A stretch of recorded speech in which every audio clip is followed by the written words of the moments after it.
Hi, I'm Jamie. This is Dead Dodge Garage, and this is the stuff of my nightmares. If you somehow missed the first episode on this thing, I'll bring you up to speed. This is a 1968 Coronet 500. It's kind of sort of pretending to be a Super Bee, but it's not. And it was here for a simple distributor replacement and a tuning job. Unfortunately, after the distributor replacement, but before the tuning part of the operation, the car decided it had other ideas. And those other ideas? Well, just one idea, puking fluid all over my previously clean floor, so that's great. I'm not really sure what happened. I mean, I have a couple ideas, but I'm gonna wait to pass judgment until I actually get in there and see. Suffice to say, there's fluid coming out from around the Tor Converter, and there really shouldn't be. The leak is so horribly bad, I can't even limp this thing around the shop to get it over to the two-post lift. So I'm gonna do it right here on the floor, which is also a huge pain, but at least a huge pain I'm well familiar with. Now, before we dive in on transmission removal, I do want to respond to a few comments. The biggest one was about this blacked out trim. Most people actually seemed okay with it. You know, the bright green and black combination's pretty cool. Only a couple people had like a violent reaction to it. I'm not a high impact color guy at all, and obviously it's not correct on this 68 car. Most people don't seem to mind. Again, I was pretty surprised by that. The last productive thing I did before the crap hit the fan in the last video was install this distributor cap that I drilled some holes in. I did that to be able to check the rotor phasing by sighting the line I drew on the rotor inside with the timing light. One eagle-eyed viewer noticed that this cap is actually cracked. Yes, there's a little chunk broken out of it. That's why I decided to drill holes in this one. I put it on there locked in the correct position, and hopefully it stays there for as long as I need it to. Then I'll remove this cap, put it in my collection, and I'll reinstall the original. When I first tried to start it with the new distributor, I had dialed in way too much bass advance, and it actually kicked back against the starter. I made a joke that if this was a Chevrolet, it would have broken the starter into a bunch of pieces. One commenter said that's why what happened. You know, because I made the joke. One thing I didn't get around to talking about at all in the first video was the vacuum pump. I'm planning to eliminate this thing completely as long as the new distributor timing curve yields enough vacuum at idle that the brakes will work correctly. I installed this pump when the base timing was set at 7 degrees. Of course there wasn't going to be sufficient vacuum there. One commenter said, "Throw that idle junk away and get a Holly Brawler." No! We will not be doing that! I'd rather throw the Brawler in the garbage can. These Edelbrocks are great, if you know how to work with them. Multiple commenters said Maple Motors, referencing a Super Bee clone that was for sale at Maple Motors in, I assume, Tennessee. I don't know. Uncle Tony did a video on it. It was very similar to this. It was a Coronet that had been up-badged to a Super Bee. That one had a 318 under the hood. This is not that car. This is a lot better than that car. Finally, there was a comment that, obviously, because the car is a hodgepodge of different parts and it's not correct at all, whoever put it together must not know what they're doing, and it's a small wonder there are mechanical problems. I have to disagree with that. Yeah, there are a couple little things. I mean, a loose clamp, yeah. The timing curve, yeah. You know, there are some missteps, and I'm not surprised by that. But in general, I think this thing's pretty well put together. And that transmission that started puking fluid on my floor is literally brand new. I think whoever built the car did a couple funky things, but in general, it's pretty mechanically sound. There is a lot of good stuff on this car. I didn't even notice during the first video, there's a rear sway bar to accompany the front one. That's great. Oh, you know, I leveled the car out so that the gas leak would stop, but then I jacked it up and it's a little nose high. So it smells delightful under here, basically.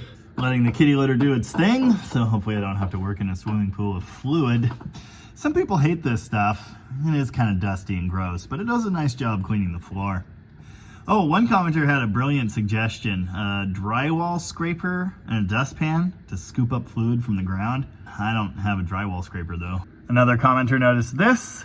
Yes, there was a small transmission fluid leak already.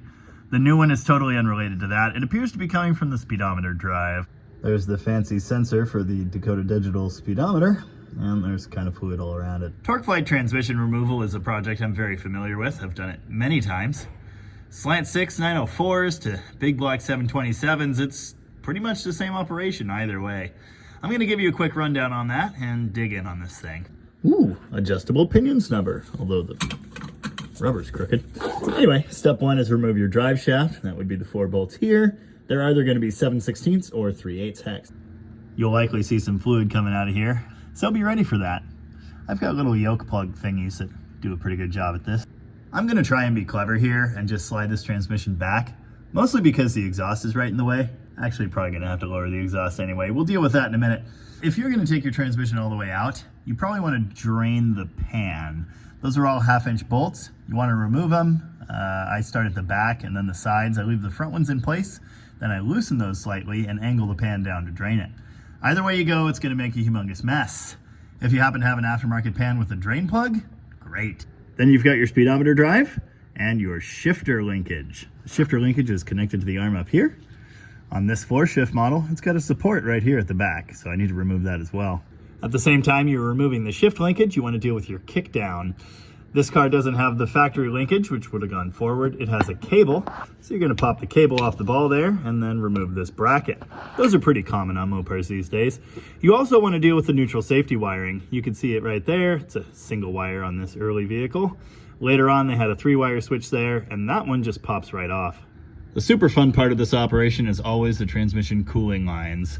There's a front one and a rear one. The front one is the out from the pump that goes forward to the radiator and or external cooler, and the rear one is the return. Those are 5/8 hex. Those inner fittings are 1/2-inch, and you usually want to hold those tight while you're loosening the line nut. Otherwise, you'll spin them and you could ruin your line, and all sorts of bad things will happen. Fluid will come out of these when you get them loose, so be ready for that. The fluid's leaking out from between the flex plate and the converter. Did the converter hub break? We're gonna find out soon. Anyway, once you've dealt with the controls and the cooling lines on the side there, you're gonna come up here and get your flex plate bolts. Now there are a few different ways to deal with these. They're generally 9/16 hex. These ones certainly appear to be. What I do is spin the engine with these before I break them loose. That way I've got access to the next one. I try to keep 2 of them down here in this gap at once, if that makes sense. I take off the one over here and then I turn the engine with this one to access the next one, and I keep going that way. You can turn the engine with the 1.25-inch bolt on the front of the balancer if you really want to, but I don't like moving that much, and sometimes I hit myself in the head with the giant 1/2-inch ratchet, and that is not fun. You would be very, very wise to mark the position of one of your torque converter bolts before you remove it, because this pattern is not square, and if you don't have a marked one to go back to, you're gonna have to guess.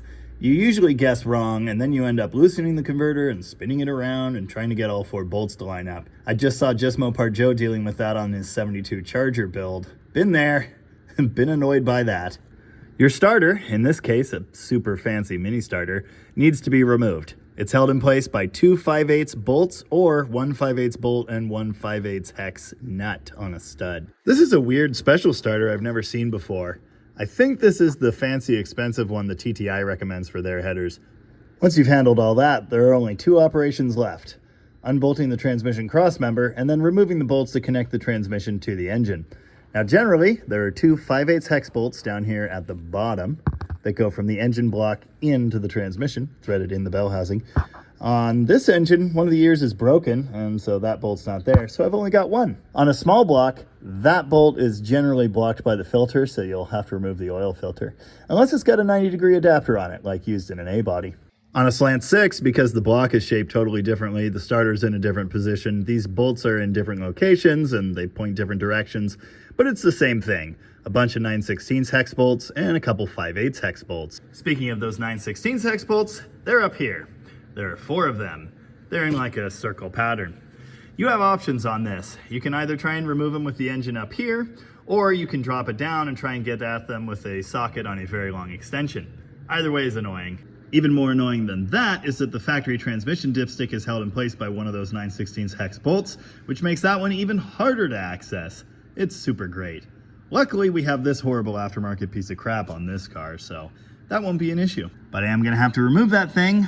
I think it's bolted to the back of the head, or maybe a valve cover bolt. All right.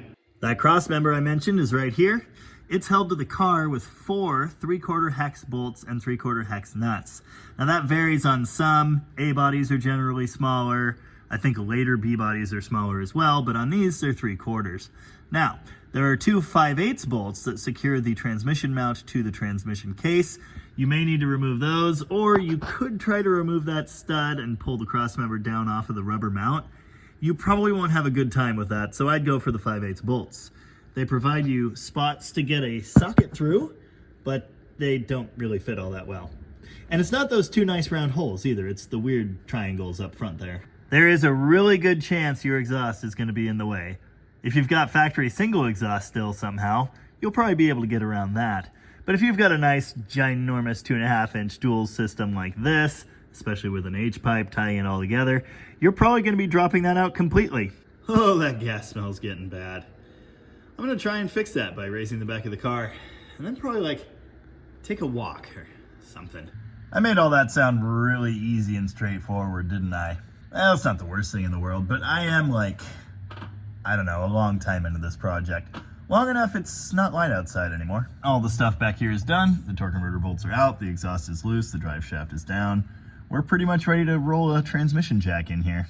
Hey, there's that really nice, super deep anodized gold Milodon skid plate. At least one commenter noticed that thing sits very low. My usual approach of turning the engine with the 9/16 hex head flex plate bolts did not work. This engine's really hard to turn. It is like new. Anyway, I couldn't get the 1.25-inch socket in there either because everything's in the way. So I used this third exciting option, a button that just jumps the starter. Time to excavate this thing. I haven't needed it for a while. Until the end of time, I will tell anyone that asks that headers are a mistake. I've only hit myself in the face with the tool once so far, so that's pretty good. Oh, come on. Yeah, this is not smart.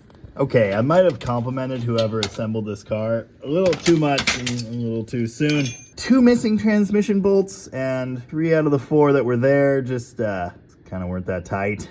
Carefuling. Touching lines and, oh yeah, the whole exhaust. Ah, seriously, this sucks. There's fluid there, but maybe it's just seeping around the ring gear. It's weird. Let's get the converter down. It's not what I initially thought. Initially, I thought the torque converter bushing might have been fried, destroying the seal and causing all the fluid to puke out of right here. This fluid you see here is from when I tipped the converter up and out. There's no horrible explosion here. There's no fluid coming out from the middle at all. The only fluid that's on the converter is what I showed you a bit ago that was on the bottom. And it's kind of right in here, which is really interesting. I don't see any on that side, just here. Here's a look inside the bell housing section of the transmission. There's 1 drip of fluid there, but that only came down when I pulled the converter. There's a little stream there, but that is gooey stuff. That's been there for a while. There's some fluid around the seal for the front pump there. There's no obvious horrible mess. You saw the fluid rushing out in the first video. I mean, it should be obvious. Based on what I'm seeing currently, I really think the only option here is it's coming out of the converter, and it would have to be coming out around a weld or something. I'm gonna try and introduce some air pressure and see if it blows fluid everywhere on the floor. Oh, hello. All right, it's what I thought a bit ago. It's leaking around that ring gear weld. It must have cracked on the underside. And why it didn't leak before? I have no idea. I just had the misfortune of having the car in my shop when that decided to let go. Why? Of course, it's on the backside, like underneath the gear, so you really can't see it from here. There's no fluid coming out this way. It's right there. That's just crazy. Now, this torque converter was made by a reputable brand. You've heard of them. It's brand new. It has like a couple thousand miles at most. Not much. I don't know what to say. It's bad and dumb, and I hate it. To all you guys that say I created this drama for content, I didn't break that weld. I didn't. I don't think we can really blame the manufacturer here. I think this probably could have happened to anyone. I don't know, maybe that weld was like barely hanging on, but it was shocked when I fired it up with the timing slightly too advanced and the ring gear pressed against it just right. I don't know, but either way, it's bad and it shouldn't be able to do that. Here's the good news in all of this. This is like a 3,600 RPM stall converter. Seriously overkill for this car and for the camshaft in this thing. So, while it wasn't exactly in his plan, this is Mark's opportunity to get a more reasonable, street-friendly converter in the car. To all the commenters that really wanted to see how this one turned out because they'd had similar issues, I am not banking on this being your issue. It's possible, I guess, but you're just gonna have to take your transmission out and look. There's nothing else to do. I had a horrible transmission leak inside the bell housing like this before. I talked about it in the last video a little bit. This was a 1966 Dodge Dart. That car, the torque converter bushing just like shredded itself, and the little chunks of bushing wedged themselves in the seal, and then it leaked. That can't be good. It didn't hemorrhage anything like this car did, but it leaked really badly. Problem diagnosed. It'll be solved with a new converter, and then we can get back to tuning. There's a really good chance I'll have a new converter for this thing by the end of the week, you know, if I play my cards right. So we'll see. I'm gonna reserve the repair and then the tuning and the test driving for another video because I really need to get to other things. So I'm gonna clean up this mess, go have dinner, and get back to the 73 Charger, I guess. Charger. I know a good few of you guys are excited to see what's going on with this car too. You probably will later this week, with any luck. Why do I do things the way that I do? I don't know.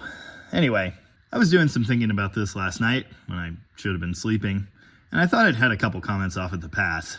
I do think what happened is that crack formed after the engine kicked back against the starter when I tried to start this thing with way too much ignition timing. But I also think that type of failure should not be possible, especially when you consider that this type of converter would normally be used in like a drag car. It's very common in an application like that for the timing to be set very aggressively. It's not at all unheard of to have starter kickback. I've done a lot of wrenching, a lot of rebuilding, and a lot of tuning in classic muscle era cars like this. And I've seen so many of them that start like crap that way. It's just not at all uncommon. Your torque converter should be able to hold together in that kind of condition. So I don't know. I'm willing to partially take the blame on this one, but still, shouldn't have happened. I think it's down to a material failure around that weld. And hopefully it's a one-time thing, a freak occurrence that will not be repeated with the replacement converter from the same company. I've said many times that while I'm here to teach, I'm also here to learn. And this is a great lesson for me. It's just one more thing to put in the data bank. Possibilities, you know? Things that can fail. Until next time! As usual, thanks for watching. And remember, don't this.